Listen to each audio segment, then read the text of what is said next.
кеше бер үзе генә була алмый, ә менә актер бер үзе генә бөтен спектакльне куярга сәләтле. Моның чын барлык булуына ышанмыйсызмы? Хәзер барсын да үзегез күрерсез.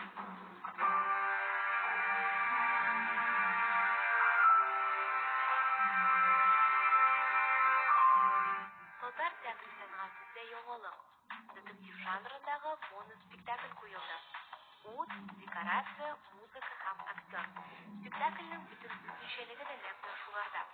Монда игътибар гадәттәгечә сюжетка түгел, ә төп геройның сүзләренә бирелгән.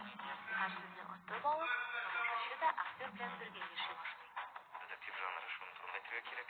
Кичә моноспектакль 7 сәгатьтә 10 минут вакыт эшләгәндә артист гаҗәп үзе аңа бер ярдәм уттан һәм декорациyaдан тыш.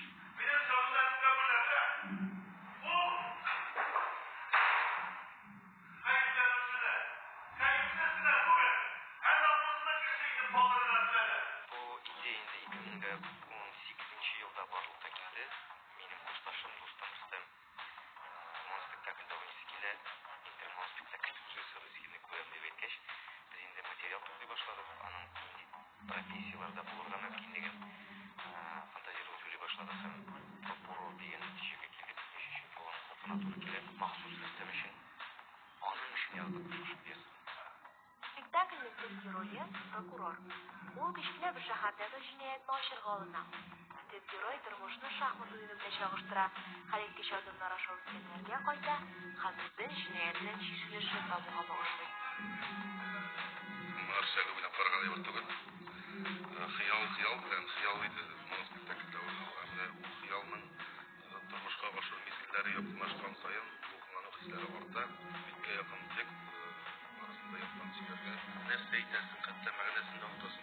Булган шурлар андый чиракта инде партнерлар ярдәмгә килә, ишарәләп булса да ничектер берәр сүз белән ул синең исеңә төшерергә тырыша һәм шуннан алынып китә. Монда андый мөмкинлек юк.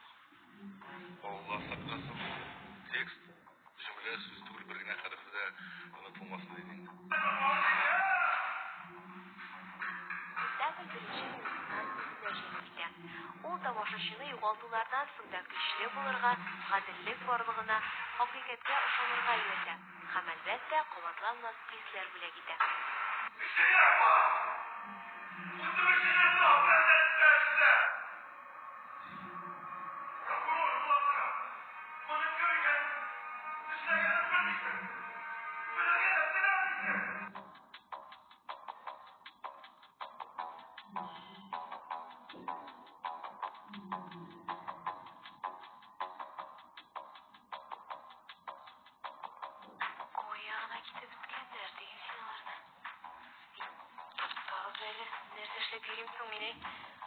Детективлар карап, бөтен дөньямны оныттым.